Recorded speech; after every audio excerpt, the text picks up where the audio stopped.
on Tuesday, a drone hit a clearly marked IAEA vehicle, which was completing the rotation of IAEA staff from the Zaporizhahya nuclear power plant. These were the vehicles that were going after the rotation 26 had been successfully introduced to the plant. These were the cars that were going back to the point of contact to pick up the outgoing team. The IAEA staff, which on that occasion, because they were going to pick up the team, was one driver and one security officer who were traveling in the armored vehicle at the time of the attack, were both physically unharmed. And you may have seen the photos, I'm sure, by now.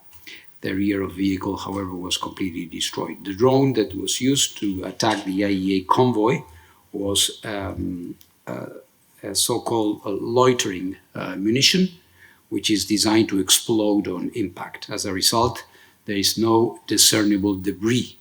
There was no discernible debris to be recovered at the site, which could have assisted us in further investigation of this thing.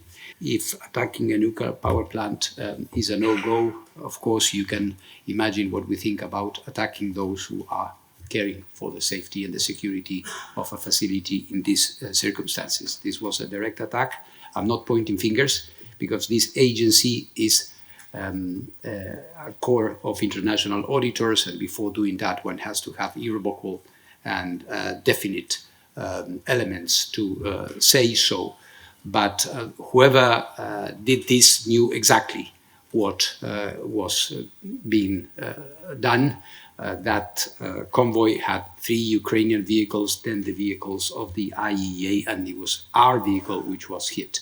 So there was a clear intention to harm us or to intimidate us. What I'm going to say is that, of course, it doesn't depend on us whether we are there or not, but on our own will, we will not cease our operation. We will continue there. So I want once again to reiterate this, to praise our staff, which, although shocked by the event, is determined, as always, to continue with this mission. This is not the first time that we have been confronting difficulties, but this one was particularly concerning. So I again urge and appeal to the maximum restraint, and I also request this board and the international community to continue to support the indispensable work that the IAEA, through ISAMS and all the other missions,